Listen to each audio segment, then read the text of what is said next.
I've been the mayor for 8 years, and we have a positive flow going. We just received our audit, and the last 2 years we got the Auditor's Award, and that means we had no citations or any notations on the report.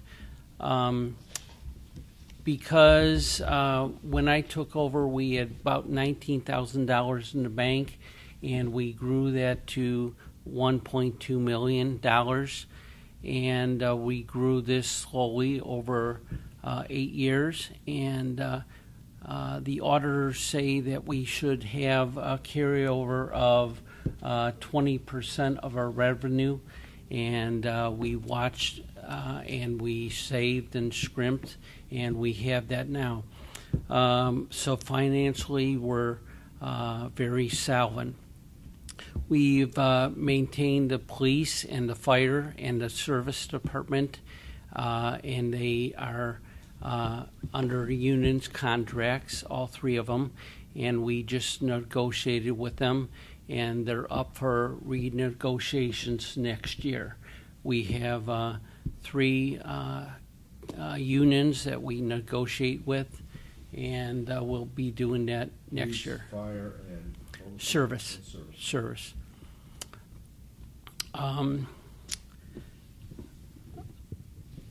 That's about. Okay. And we plan to do. There's a Loman's Plaza, which is the shops at Willoughby Hills now. We've expanded the area to include Dunkin' Donuts, American Heritage Motorcycles, and O'Reilly's Auto Parts. Now, the history behind that, when Sam's Club left about 5 years ago, they continued to pay the lease.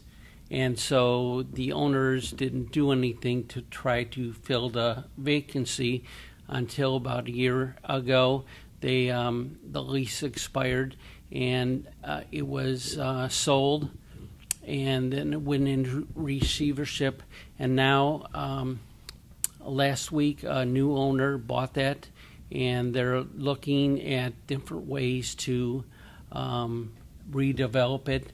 And we're very excited about their opportunity What to. is it that they're looking to do? They haven't said yet. They just signed the papers last week. Okay.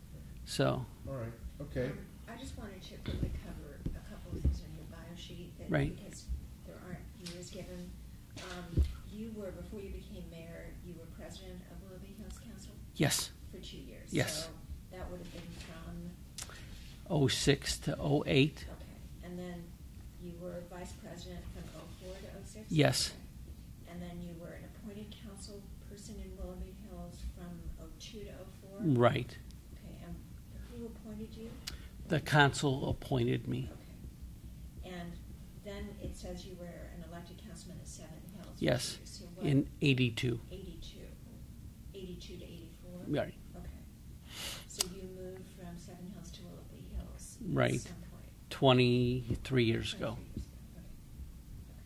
All right, thank you.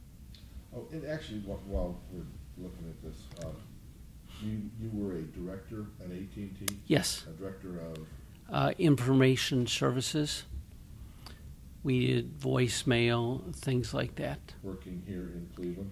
Cleveland, but I was responsible for the 5-state region: Illinois, Indiana, Michigan, Wisconsin, Ohio. Now you're a VP with Magnetic Resonance Technologies, Inc. Right. Okay. Councilman, you're on. Thank you, Pete. Appreciate it. I have been on council for the last 8 years, and prior to that was serving in 2 years in commissions and boards. So I've had 10 years of direct involvement with our city in some fashion or another, and it's been a wonderful experience. It's been great to serve the citizens of our community and to be involved in decision making and to see to see the growth of our community begin to falter is concerning to me. There's no question in my mind that over the last 4 years, there's been a decline in economic activity in our community. Businesses have left. The Loman's Plaza area, as it's been called, has seen a tremendous decline, and that hurts our tax base. So if we have businesses leaving continually, then it does put a strain on our safety forces, our police, our fire, and our road work that needs to be done to serve the citizens of our community. So what I would like to do, if given the opportunity by the voters in Willoughby Hills, is to be a full-time mayor working on economic development. I think the biggest sore spot in our community is the shops of Willoughby Hills and that commercial district that's at Bishop and Chardon Road. The idea that the mayor is the point person, he's sort of where the buck stops, and there's no question that the mayor leads the charge. And at that position, I would be able to facilitate some changes and bring in some economic development and a redevelopment of that area. Retail is not the answer anymore in that area. When it was developed 30-some years ago, that was a thriving area, that was a thriving marketplace, and the idea made sense. But it doesn't at this time. I'd like to see that redeveloped with a vision. I'm calling it Vision 2020, a plan where we're going to be as a community in the next 5 years. To get there, we need to bring together strategic partnerships with business owners, with real estate developers, with different organizations that would be able to help us fulfill that need to create a business park, an industrial and innovation center, technology, transportation hub. There are so many things that we could do if we were to re-image that area. So redevelopment of that area has become... You're talking about Loman's I'm Plaza. talking Loman's Plaza, shops of Willoughby Hills. It's at Bishop and Chardon Road, where we've seen businesses leave there. So what would you like to see that stand? So you'd like to see the whole thing maybe knocked down? Well, that'd probably be the hope, that you would just have such a complete redevelopment that you would re-image that. But obviously, there's individual property owners there, and I can't go there and say I want you to knock down that building.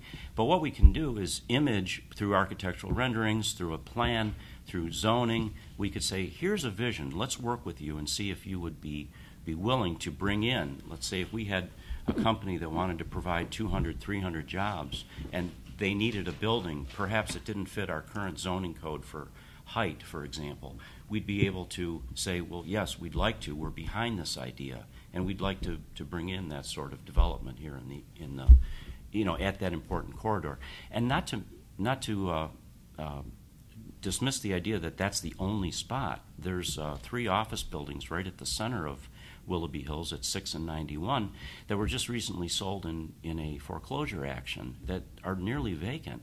So the mayor needs to be the de facto economic development director of the community and get out there and begin that effort to bring in businesses, keep the businesses that we already have in there, and make sure they're happy and that we're serving them as a city, and continue with economic development from the mayor's office.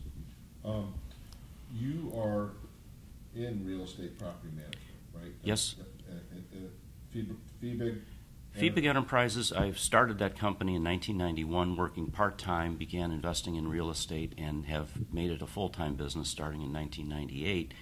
And I've been proud of the growth that I've had in that company. And we also do some estate liquidations and some other outside work, as well as managing the properties that I own and develop. The properties that you own, are they in Willoughby Hills? No, I don't have any property. Well, I'm sorry. We have a commercial office building in Willoughby Hills. On the commercial side, the residential side, they're in surrounding communities. The commercial office building in Willoughby Hills, does it have tenants? It's about 10,000 square feet, and my wife is an attorney, and her group rents about half of that, and we also have some other businesses that take the other portion of that. Okay. And as a real estate owner, do you manage any property in Willoughby Hills? Does your company? Other than our office building, no. Okay, so you don't see any conflict of interest as a real estate developer of sorts in being the head of economic development efforts in Willoughby Hills? I would. We've had some issues with conflicts of interest in our community, and I'm very cognizant of those. And I would stay as far away as possible from any personal involvement with any real estate development project that I would personally be involved or a family member would be involved What in. about if it was involving a partner of yours? Do you have a lot of partners in the real estate business? Just my wife. Just your wife. And your other properties, what towns are they in? I started in the neighborhood I grew up in North Collinwood, so I have a few properties there, also in Euclid, in Willoughby, in Willowick, and Mayfield Heights. What kind of properties? Single family or 2-family, 3-family residential. So you own homes in these places? Correct. Are they occupied homes? Yes. So you're mostly residential real estate? Yes. Okay. But you did something else though for a while? Estate liquidation work. From time to time, there have been some properties that have been identified, and they would need rehab and that sort of thing. So on a contract basis, I will occasionally do those sort of So projects. estate liquidation, where you go in and you auction off properties? Not necessarily auction, but obviously fix up the property, dispose of the assets, Yeah. clean it up, fix it up, and I'll hire some people from time to time, some subcontractors and things to do that sort of work. What I would do, Yeah. by the way, is a full-time mayor, I'd step away from that sort of involvement, and I do have some sons now that are willing to step up, so I can move the focus of my personal life, my business life, into full-time mayor and move off some of the work that we've done, to my sons who are now an 18-year-old and a growing 15-year-old. The miniature Donald Trumps. Exactly. Mayor Weger. Yes. What do you say as far as economic development, Loveland's Plaza, other parts of the area? What is your strategy for trying to get these places going again? Well, now that we have a new owner, we can talk to him for Willoughby Hills, for the shops at Willoughby Hills. New owner, just with Sam's, right? The whole complex. It was right now. It was on the market for $30 million, and the city doesn't have that kind of money to buy something like that. So we couldn't actually say what to do with it until we had an owner. Now, as we go forward, we can listen to his plans. This person has 3 of these same things in northeastern Ohio that he's redone and he's made successful. When you say same things, what are you referring to? The redevelopment of retail. So he's going to try that first. Do you see retail there? Well, it's whatever the building owners want. If they want retail or if they want to knock down and start over. We had some interest in a engineering firm coming to Willoughby Hills, and they're still interested. They have 300 employees, and they're looking at the Sam's Club property because it's a building that will meet their needs. There's a 300-employee company looking at the Sam's Club? Yes. Who is that company? Can't say. But the owner of Loman's Plaza, Loman's Plaza is the entire plaza is up for sale. Right, from Sam's Club to Giant It's all Eagle. the way down past the movie theaters and Right. on up To Giant Eagle, Giant including Giant Eagle. Now, Giant Eagle's just signed a 7-year lease, so they're there to stay. And So then, they're staying in that plaza. right, So that plaza is likely to remain retail because it has a grocery store. part of it. Okay. It's very possible that Sam's Club is a separate building, and that possibly could be raised and something new put up there. But one of those jump gyms, what do you call them now? trampoline, Where yeah, trapeze. it seems like that's the big. there's one in Mayfield Village. Does Willoughby Hills have a master plan for what, the mix of retail and light industry and office that you want, or Well, is we- this something you need? Do you need more retail? What's your view, your bigger view? The bigger view, we had a master plan approved 5 years ago, and it's time to look at that again because retail isn't working in that area. It's Now, not working in that area. no. Okay. So with this new owner and the area in front of the owner was recently bought by Eddie's Bike Shop, and he owns the whole plaza in that borders Bishop Road, and he's just repainted it all, and he's going to expand his business, and he's looking to get some retail in the other end of it, This is all in the western part of Willoughby. the western part of Willoughby What Hills. is the dynamic that's going on there that is causing businesses to close, buildings to go into foreclosure? What is the dynamic? Well, the dynamics of the buildings going into foreclosure was when Sam's left, they left a big void and they paid the rent until last year. So that went into foreclosure. Now, the other portion, the office buildings, that went into foreclosure because the gentleman took loans out for the buildings and then decided to leave the city. So he just took the money and ran.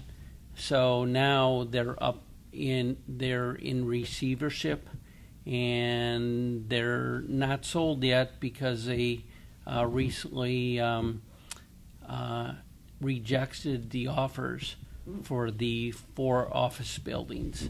So I'm just wondering, is it because of retail development in surrounding communities, or is it just because Sam's Club closed and you didn't have enough of an anchor in that retail area? I don't quite get the picture. the anchor was Sam's Club and Giant Eagle.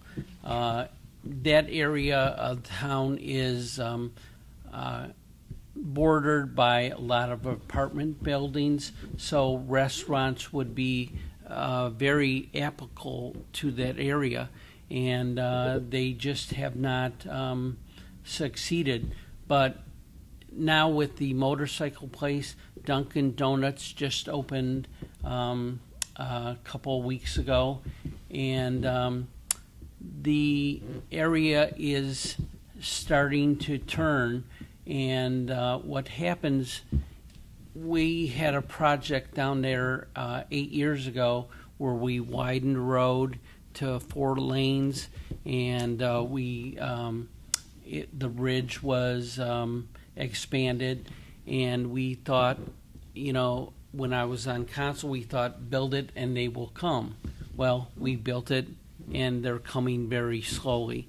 Now, Dunkin' Donuts is on the second lot in on Bishop Road.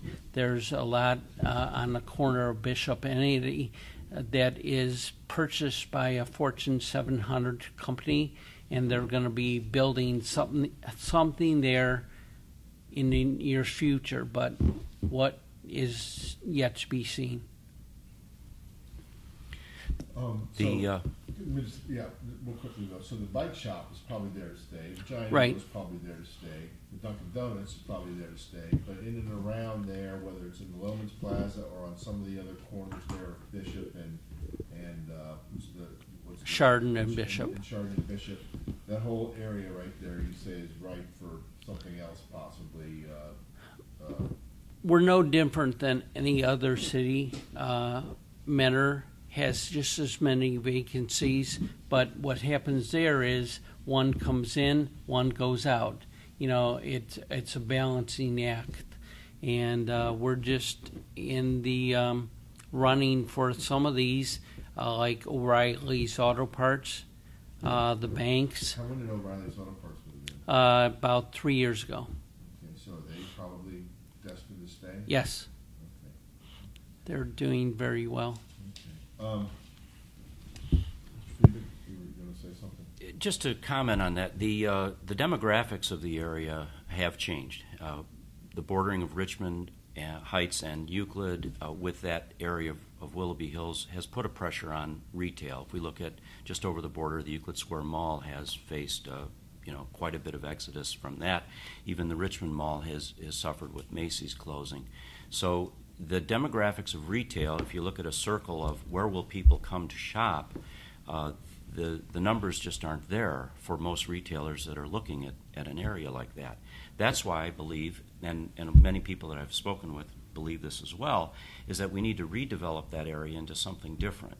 A manufacturing center, a technology, an innovation hub, a transportation alley, because we do now have the road, we've got the freeway access, we've got the infrastructure. If somebody needed 200, 300 employees, you've got bus lines, you've got transportation that's readily available for somebody to come up there. If we look to a neighboring community like Willowick, who went through a similar situation with their Shoregate shopping center, and they did actually demolish half of that and turned it into townhome and condominium type of properties, that might also work in that area. We've got 2 townhome developments that are owner-occupied townhomes that are just right next to that property, and so actually opening up the idea to perhaps residential would make sense there is something that we should explore. The other things that are working there are car dealerships. There's a VW Mazda dealership, and there's a Pat O'Brien Chevy is right there. So because of their access to the freeway and the fact that people will come from a larger area to make a purchase of a $20,000 or $30,000 vehicle, that might also be an idea. There's a lot of asphalt, there's a lot of parking for their inventory, their cars. That might also be a way to re-image that area and create something where real good jobs and economic activity, rather than low-wage retail, would also help to our bottom line, so we can afford to put another policeman on the road, have another fireman, be able to fix our roads, and be able to make sure that the quality of life in Willoughby Hills is as good as it can be. The idea that, that say a shop like a donut shop or a dollar store is going to come in and that's going to be the panacea, it's wrong. And the idea that the mayor also said that, well, retail is not working, yet is promoting that retail is the answer with a new owner there. I think we've seen that, yeah, retail is not working. Let's look into a different area. That restaurants might be a solution or something that would be attractive in that area rather than retail. That's what I heard you say. Well, Baker Square left, Friendly Ice Cream, Burger King, they've left. They haven't been able to make it. And again, restaurants are sort of a lower wage as far as the income tax that the city receives. While it's good and it's helpful, I don't know that that's the best answer. And that's what I'm striving for, is what's the best solution for Willoughby Hills? So, Mayor, why haven't you mentioned some of these ideas to bring in sort of more jobs for income tax purposes into this area? Well, it's first of all the desire of the companies to come.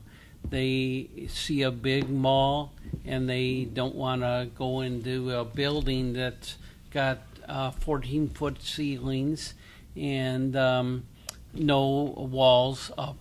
And they want a custom built for a call center. They want a custom built building. So now that we have a new owner that's progressive, that wants to make it work, we can put those options to them. Until that happens, we had no reason to court them. Now, over the last 5 years, we put an economic development task force together, and they've had 40 meetings. Of the 40 meetings, council, the only person that was at those was Chris Hallam, which is he's a District 3 councilman, and Ray Somix, the District 3 and 2 councilman. So they've had these meetings. They've tried to come up with some ideas for the tenants. For just everything. Pat O'Brien was involved. Patrick Caesar from VW was involved. Now, Pat has bought more property there, but he's got to wait till the tenants get out before he can rip down the building and expand his VW Mazda place. After 5 years and 40 meetings, have they come up with a recommendation? No. No? Why? No. Mr. Fiebig, were you on that committee? Or did you I was not aware of any of the meetings. They were not public meetings. I was not invited to them. I asked several times to be invited to them, and this was the mayor's task force, and so therefore it was. I thought you said you weren't aware of them. I was not aware of the times that they were held, or I asked for, can I please come to these? So they were public, and everybody was invited. So. No, they were not public meetings. If they were public meetings, they needed to be posted as a public meeting. The public is not invited. Now, this is a nonpartisan race, correct? Yes. Now, Mr. Fiebig, you mentioned, that you're a Republican and you've been a Republican precinct committeeman in Lake County for 4 years, 5 years. Mr. Mayor doesn't mention any party affiliation or party offices. Is there a partisan divide in Willoughby Hills right now? Or No, actually, we're all Republicans. he's a registered Republican, as I am, There. and we have 5 contested races, and they all happen to be registered Republicans. Both of us had asked the Lake County Republican Party for an endorsement, and I did get a unanimous vote to be the endorsed candidate from the Lake County Republican Party. But party politics should stay out of a local race. I understand that. But there are voters who do want direction. They do want to know, well, what are those persons' fundamental thoughts and processes? And so I'm proud of that, and I'm proud to be a Republican. But I don't believe that there's a Republican way to plow the streets or to fix the roads. So if it's not partisanship, is there some other reason why there is that seeming division within the city council? A division? Well, it's simply You're saying the mayor didn't let you come to his meetings. I don't know what his motivation was. You'd have to ask him on that. But politics probably plays a role, knowing that, okay, my opponent is interested in running for the office, so therefore I'm going to keep information from him. You're saying he's known for some years that you were going to probably run against him for mayor? It's probably been known. I mean, it's a small city, and it's pretty hard to keep secrets in a city, so I would say that he's probably had some idea over the last year or year and a half to maybe 2 years that there's been a growing unrest in the administration, and that's fair to say. I think every 4 years somebody should hold themselves up for elected office and say, should I be reelected again? It's not an appointment for life. It's something that you have to be accountable to the voters for. If I have an interest in Willoughby Hills, that's my only interest, and I value that. Mr. Fiebig, a month after he was elected, filed for state rep. He lost, and then then the next time he got reelected, he filed for county commissioner, and he lost, and so now he's filing for mayor. Is that it? You're just looking for the next big thing? No, because it was quite an honor to be asked to step up and serve our community in Columbus or in Painesville. At the heart of all that is serving Willoughby Hills, where my home is, where my heart is, where our business is. So to say that somehow that's a bad thing, to have been asked and to stand up and run for an office. So you were sought out. You did not. Yes, I didn't take that upon myself. The Speaker of the House of Representatives had a meeting with me, and they said, Dave, we'd like you to run for state representative. And then we came. Yes, it was. And we came within 1% of, or thereabout, I think it was 743 votes of beating a long-term incumbent, Who was the incumbent? Lorraine Fendi. And I'm proud of the effort, but obviously we would have preferred to have won that race. And because of that effort, I believe I was sought out to run for county commissioner. And again, it was a very, very close race for an open seat. And, you know, I'm proud of the effort, but no, we didn't quite make it. But I would have served Willoughby Hills and the greater community because we're all part of Northeast Ohio. And my heart is in Willoughby Hills. It always has been. And frankly, I was asked to step up and run for county commissioner again. But I said no. When was that? This last 2014. 2014. Race. What happens if you're elected mayor? I will serve for 4 years as the mayor and probably make a decision at 3.5 years if I would seek re-election or not. So you wouldn't run for any other office during those 4 years? No, absolutely not.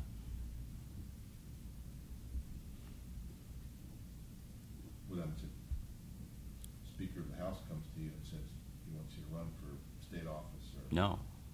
The answer is no, absolutely not. I posted a story online, just a little preview of this and this interview, and some commenters left some things in here. And I have to say, this is probably the most civil group of commenters that we have had, because they actually have reasonably good questions here. They bring up some of the things we've already talked about, such as Loman's Plaza. One of the things they bring up here has an economic development, has to do with, my computer's acting up here, sewer rates. And the question here is simply, on whose watch did the sewer fees escalate? Now, I don't know exactly what that means, so I just want to ask, is there an issue with rising sewer fees in Willoughby Hills? And if so, do you guys have differences of opinion on why they went up, or should they have gone up? And Mayor, let's start with you. Well, the sewer rates were set by council. They went on a 5-year plan, and first of all, our sewer rates are predicated on the Euclid sewers, because we feed in Euclid sewers. And then we had an engineer that did a schedule for us, and the new engineer took over, and they said how much we need to operate the sewers on the Willoughby Hills side. So the one part is set for its actual sewer rates, and they have increases over the next couple years because they're going through EPA mandates to clean up the Euclid sewer district. Then our portion of the sewer rates have gone up somewhat because we inherited all the sewers from Lake County Sewer, and we inherited some old sewers and some new sewers. When did you inherit? 12 years ago. We inherited the old sewer plant, and we installed the interstepper sewer that hooked to Euclid. Before, we had pump stations and filtration systems that were inadequate for the EPA. So we built this big pipe down to Euclid, and then we took the individual sewers and tied them into the big pipe. Now, we had to pay for the pipe some way, so, and then all the old sewers go into that. The problem we have now is the old sewers, the new sewers that we have in a lot of areas don't need any work, but the old sewers do, whether they need manhole linings at $8,000 a pop, or just the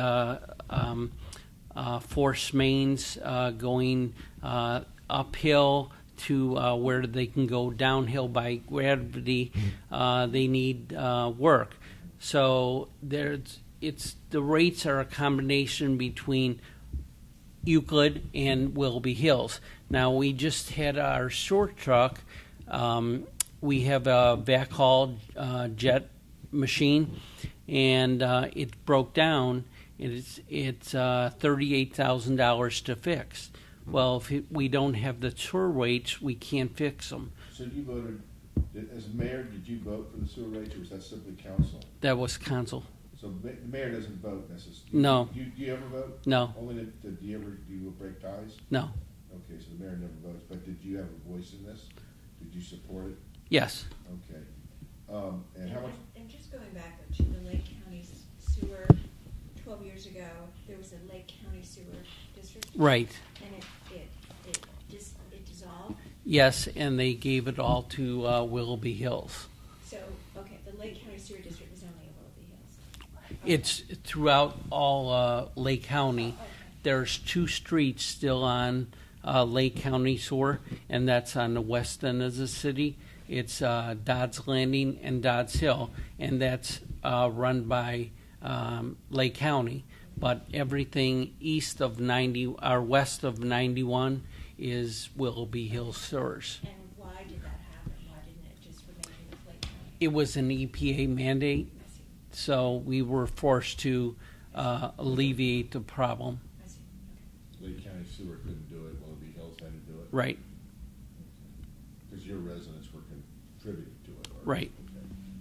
Okay.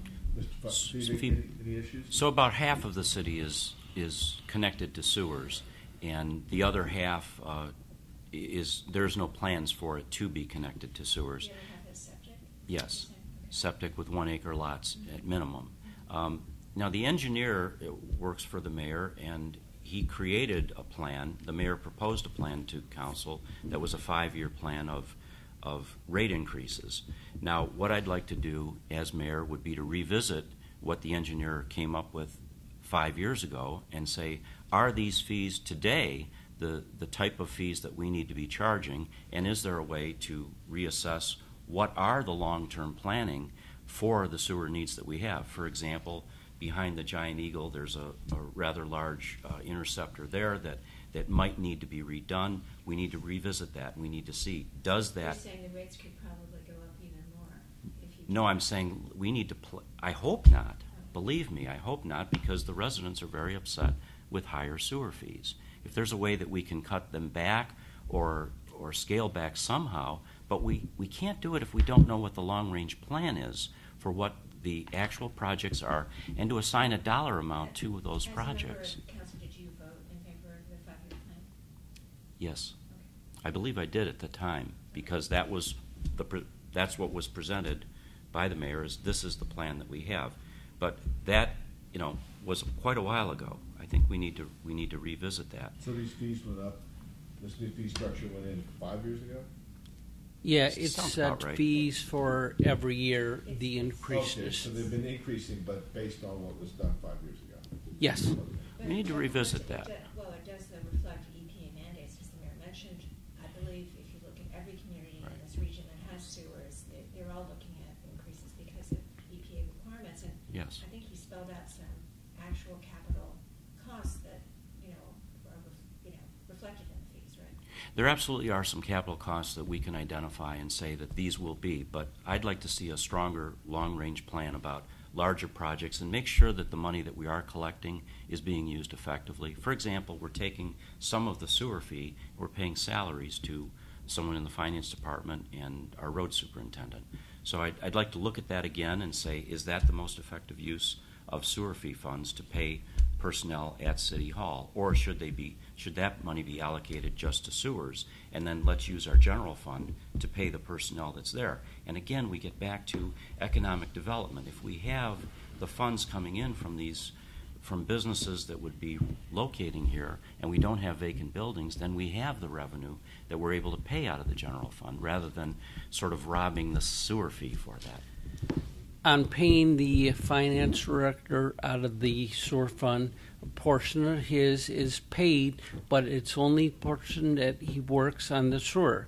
It's the enterprise fund and the street superintendent. He's working on the sewers. It's all charged based on what they do. If they're working on the roads, they work on the roads. They bill their hours to the roads. If they're working on sewers, they have to bill it to the sewer department, because the enterprise fund is strictly for the sewers. We had to do this because you can't have money from the general fund paying for sewers because only half the city has sewers. So you have an enterprise fund which covers that, and it's specifically done for that. Now, Talking about the finance director in this case. right, So the finance director is paid a salary, yes, and so some of that salary comes from the sewer fund, some of it comes from the road fund. right, and some comes from the general fund.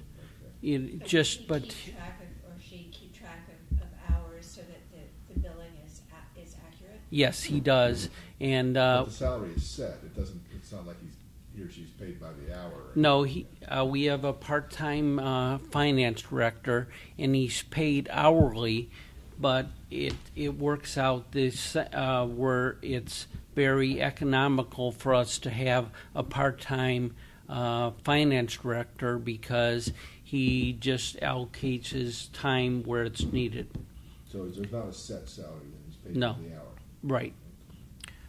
Well, one of the issues with that is, we need to look at that again too. As a part-time finance director making, what is it, $38,000 and 5 weeks or 6 weeks of vacation and benefits, and I don't know that that's the most effective use of the administrative overhead. I think we could look at that again and say, there are some other communities that maybe bring in somebody, they outsource that role as a finance advisor. I think that's something that we could look at. Are you saying he gets 5 to 6 weeks of paid vacation? Yes, that's my understanding, As an yes. hourly employee, is But that if he's correct? part-time, how can you get any vacation if you're part-time? I mean, normally part-timers don't get vacation. It's negotiated. It was a very, very sweet negotiation for him. So And what are the terms of his vacation? I don't know specifically, but I can check for you. It's Well, I not can- 5 weeks. It's not 5 weeks. Yeah. What's the total budget about? Our general fund budget is $6 million, roughly. And the biggest chunk of revenue comes from income tax? Yes. What percent? Oh, probably 60 to 70%. And is that mostly, do you have any idea if it's mostly residents of Willoughby Hills that are paying that income tax, or is it people from out of the area who come in there and work? It's a little both. the majority of income tax comes from people who work outside the city. One of the things I'd like to look at out of our But hold on, they work outside the city? outside the city. But there's a credit that, There is a 0.5%. Well, it's a 2%, which under this current administration's watch, the income tax was raised from 1.5 to 2%, and I opposed that because I didn't think we had done enough to shore up our finances, shore up our spending, and I believe that the numbers that were presented to the community were incorrect. They weren't completely accurate. Out of the entire income tax that comes in, I believe it's somewhere around 87-89% of people work outside the community, and they're only given 1.5%. So in other words, they're paying 0.5%. I'd like to see if we could repeal that and give them a full they're credit. paying 1.5% because the communities where they work, that's what those communities. They might not charge. have 100% reciprocity. Yeah. So I'd like to see, obviously once we shore up the finances, if we can get in a business that would create a tax base of 100, 200, 300 new employees, just like when Eaton left, that took a big chunk of revenue out of the city's budget. And again, under this administration, there wasn't a concerted effort to bring in somebody to fill that. Now, we're very glad that the School of Innovation's there, and they bought a wonderful building. Who owns that?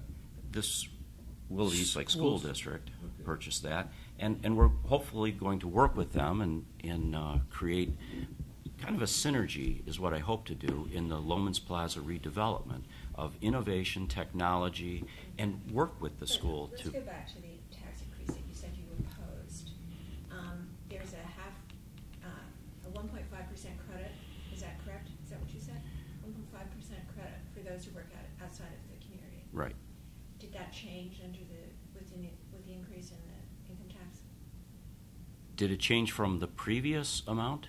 Yes. Was it always 1.5%? same, or was it don't increased remember. I think to- it was The the same. credit went up, and so went up. did the Yeah, it went up. the So they're tax. still only So- 0.5%. So that income tax increase would have only affected those who work in Willoughby Hills And live there, right? Oh, no, and live there. Live For there. example, Right. I'm an example of that. My income tax went up to people, myself, my wife, people that live and work in the city. We're probably hit the So hardest. the credit went up from 1% to 1.5%, and the tax itself went up from 1.5 to 2. to 2. Right, and we made it so that if they can repeal the 0.5%, but it can only be done by a vote of the people. So a vote to get the tax or the credit reduced or increased. Before this election, it was the council had the right to remove the credit totally. But I guess what I intended to say was those who live in Willoughby Hills but work elsewhere, it did not affect their taxes, correct? Because there's still the 0.5%. Only those who live in Willoughby Hills Work there. Work there. If they worked in a community with 2% or less. Yes, that's true. That's true. Just for point of information, so say I work in a community, so the credit has to be imposed by the city that charges the income tax, being Where you Hills. work, yes. Yeah. Okay. All right. So, are there cities that don't offer any credits at all? Well, let me put it Well- this way. Say I live in Willoughby Hills and I work in Cleveland. Right. Okay. I pay 2% to 2% to Cleveland, Cleveland, right? and 5% of that comes back to Willoughby Hills. No. You pay 2% to Cleveland, you pay 0.5% to Willoughby Hills. Okay. So I paid 2.5% every year. Now Dave, he worked there and lived there. He only paid 1.5%, or in Willoughby Hills when it was 1.5%. So, and then he didn't have any further tax. So he's paying 1.5%, but because I work in Cleveland and live in Willoughby Hills, I pay 2.5%. And one of the things that The credit is offered by the community charging the taxes No, to residents. And by the way, when we were looking for a community to move the law group and my own business, what we looked at in the whole bundle of things that any business would look at, taxes were one of them. So having an income tax rate of 1.5% in the city of Willoughby Hills was an attraction in a bundle of attractions, as the roads, the infrastructure, the price, location, all of that had part to play in a business locating there. I went through it myself. So when we raised it to 2%, now we've lost a competitive advantage that we may have had when we're basically, fighting with other communities to attract businesses here. We need a competitive advantage. We need somebody who's able to get out there and say, well, here are the things that we offer. We took that away. If there was a possibility that we could lower our income tax rate to even a 1.85, at least we'd have a little bit of a competitive advantage. Your surrounding communities, and you have, what you're saying, 9 cities that border. Do they all have higher income tax rates or lower income tax rates than I'd say it's about the same. No, it's all 2% It's about the same or now. higher. Or higher. For example, Euclid is 2.85. So now I they. think that on your candidate sheet, you complained about the fact that in your, as you described it, the mayor submitted deficit budgets to council. So if you propose reducing the revenues further, how would you balance the budget? What would you cut? We would the first goal is Vision 2020 to create an economic development plan to re-strategize the Lomans Plaza area and bring businesses in. I understand. We're not going to do that in the first year. But if you want to reduce the tax, or you didn't want to increase it to begin with, that's immediate revenue loss. So what would you cut in the budget? We can't immediately cut police, fire, and roads. Okay. There's no way that you can do that. In So- fact, I'd like to add to So our what would you forces. cut? I'd like to bring in more revenue into the city I know. through economic But development. that's not an immediate. I mean, I'm just It's not immediate. So I'm not saying I'm going to do that in the first year. Agree with increasing the income tax. What would you have cut immediately till you had additional revenue from? What was your Well, plan? if you're looking at the short-term solution, I believe some of the areas that are in administration are areas that I believe we have some. The mayor's secretary, for example, making $68,000 a year, I think is a little bit out of bounds for what. And the council president came up with a report showing that she actually was the highest paid secretary in the state of Ohio for a city of our size. So there are certainly some, and I'm not picking How long on has her. she been the secretary? I'm not picking on her. I'm not Been just doing saying. it for a long time? It's one position that we would look at some of these positions and.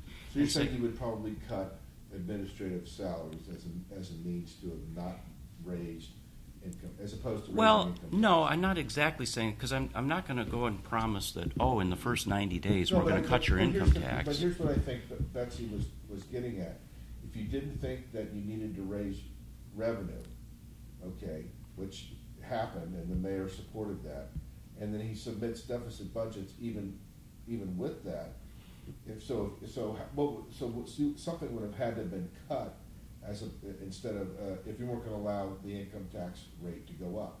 What would you have cut in lieu of that income tax rate going up? There were actually a number of solutions that were proposed by a 2011 independent task force that came largely out of my opposition to this tax increase. And there were about 50-some recommendations that an independent body of about 9 of our residents came up with and said, here are various solutions that we have. And I say that many of those are very viable solutions. What were some of them, and what specific ones would you have supported? Well, there's, again, I brought up one in administrative overhead. I know that we've looked at the mayor's court and say, is that being run as efficiently as possible? The finance department, is that being run as efficiently as possible? We look at contracts that are being given out. Are those being done most effectively, and are we using the resources that we can? Can we also bring in other outside revenues, say with the senior programs? Can we bring in outside funding that might help alleviate some of the general fund strain that's on providing services to our city's residents? So there's a host of issues that we would look at, but obviously as a mayor I can do that. I can't do that as one of 7 voices on council. Although presumably your income tax is, a multi-million-dollar revenue stream, so, I'm not sure I heard like multi-million-dollar cuts. Well, there's not multi-million-dollar cuts. No, there's not, and I'm not saying that there are.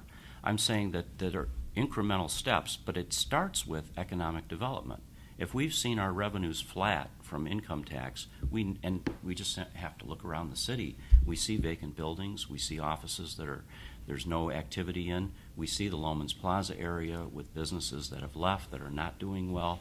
And we see that there is a crying need for economic development and a serious effort in that.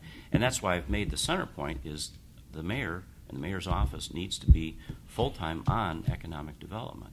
We gave the mayor the funding necessary of $50,000 a year for 3 years with an economic development director, and under his leadership, I think we went backwards. I think we lost net. Is there no economic development director anymore? No. He passed away in Steve Rochsteck. He was the editor of the News Herald. He was our economic development director. And he passed away in March. And yeah, and we didn't replace him. But things are moving forward. The Dunkin' Donuts wouldn't happen without him. The O'Reillys wouldn't happen without him. You can't expect things to change overnight. And he had good plans put in place, but unfortunately he passed away suddenly. Were you going to rehire him? We're assessing that right now, but right now we aren't gonna. But Because of budgetary concerns or what? well, not really, because we only have 11 administrative jobs. The court, Dave mentioned, is it viable? Well, we made $1.3 million. We will make this year with the court. That's huge for our bottom line. And we only have 1.5 employees that run the court. So he mentioned crime up in Lowen's Plaza. We have no more crime up there than there is anywhere, any surrounding city around. So, in fact, we have less crime than Menor with the mall and things like that. So, what we've done in 8 years, we've reduced that administrative staff. In the court, we have 1.5 people. We used to have 2.5 when I started. The building department and the service department secretary is combined. We combined the two departments, and there's one secretary. The police chief has one, I have one, and the fire chief has one. It's just one person. And they're in separate buildings. The fire is in a separate building, and my administrative assistant is in ours, and then the police is in the police department, locked behind. Then we added duties onto her. She's now the dispatch supervisor, so she carries a double role. So by saying the administration, you can make up 0.5% of income tax by reducing the administration. You can reduce it totally, and it wouldn't make a difference. It's a very minuscule amount. What's your salary? Mine, for mayor, it's $25,000, and then safety director and service director is another $25,000 Each? No, total. And you served out those roles? Yeah. Safety and service. And that's part of the charter of the city, is that the mayor is the safety director and the service director? Yes, it can be. Can be. Would you be safety director and service director if you? Yes, and I wouldn't have a $67,000 a year secretary as well. Okay. I would not. And would you hire an economic development? No, I would not. You would take on that? I would take on that task. So there's a savings right there. If you look at those 3 roles, there's a savings right there to the community of $150,000. To be fair, the mayor has treated this as a part-time job. This is true. So he's making less than the secretary because she's full-time, correct? Because Yes. the mayor is full-time, part-time. Yes. It's not specified either way. Okay. It's a matter of how you treat it. Right. And what I'm saying to the voters in the city is I will treat it as a full-time. Do you treat it full-time? I put in 50 hours a week at mayor, and the same at the other job. So yeah, it's a full-time job. I think we're probably beyond the time we normally take. So why don't you just take a real brief wrap-up, last comment on why people should vote for you.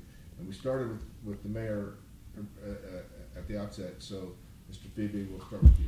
Well, thank you for the opportunity to address your board and the citizens of Willoughby Hills. What I'm proposing is a vision and a fresh start to a positive future for Willoughby Hills. We've seen where we've been for the last 8 years, the last 4 years, and I don't think that the city is heading in the right direction. I think we can do better. I think with a focus from the mayor's office on economic development, we can improve our roads. We can improve the image of the city throughout the greater Northeast Ohio area. We can bring the city of Willoughby Hills back up to an upper tier community where I think we've fallen. I've spoken with realtors and others throughout the community, the greater community, and they think that Willoughby Hills property values, the value that you get for what you're getting in the city is just not quite there where it used to be. So I'd like to improve our image, our roads, make sure that we're doing the best that we can with the resources that we're given. We need to readdress some things like their sewer fees, like our income tax, and so forth. But there's no panacea other than setting a strategic plan, a 3-year plan for our roads, and exactly identifying which roads we're going to pave, and how we're going to pay for them, and a 5-year strategic plan for the city that includes redoing our master plan, looking at areas that the city might develop that we haven't even talked about yet. For example, there's an area that's right off the freeway of 8 acres. It's prime real estate that the city just acquired. We need to set up a plan, and again, bringing in people, bringing in the community. There's a lot of talent in our community, people that are involved in real estate and development, and we're not doing enough to reach out to all of them and bring them together. I'd like to do that from the mayor's office, and I'll do it on a full-time basis. I'll make it my #1 job, and see if we can move our city forward into the next 5 years, with a positive focus on where we're heading as a community. So, thank you. Thanks. Over the last 8 years, we saw our community grow, and in fact, housing upstarts. We had 5 houses that were just approved, brand new houses. They're $400,000 to $500,000 houses last Thursday at our planning commission. So it's very difficult for me to understand that people don't want to come live here. They do want to come live here, and they're building new houses to we attract them at the $400,000 to $500,000 level. We're financially set right now. Everybody talks about deficits budgeting. When we talk about deficit budgeting, it's the finance director budgets our revenues very conservatively and our expenses on the high side. We have. Let me stop you real quick. Okay. So deficit budget, you're balancing the budget.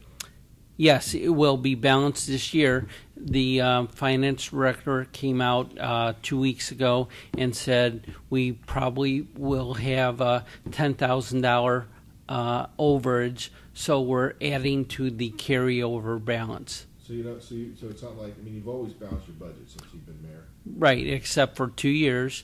Once was $19,000 and one was $43,000. What did you come up with that? In our carryover, we came up with the extra money. He said they built their carryover for $19,000 when he started to $1.2 million. So we have an extra there we can pull from if we overspend the budget. So that's a surplus? Yes. $1.2 million, that's just sitting in an account, basically? Yes. Okay. So, therefore, It sounds like the city financially is pretty sound. right. If you're asking, the problem that we have on council is projecting and trying to do capital improvement when the numbers are changing. In other words, we were proposed a $560,000 deficit budget this year, and now we're being told 1 month before the election that we're going to have a $1.2 million carryover. So how can we project how many fire trucks, how many police cars, what roads we're going to do when we're getting numbers that are all over the place and they appear to be political? Sorry, I may have. Okay. I had to interject there because I just want to make sure I understood. Okay. Continue. So we're developing the real estate as best as we can, given the circumstances that we have.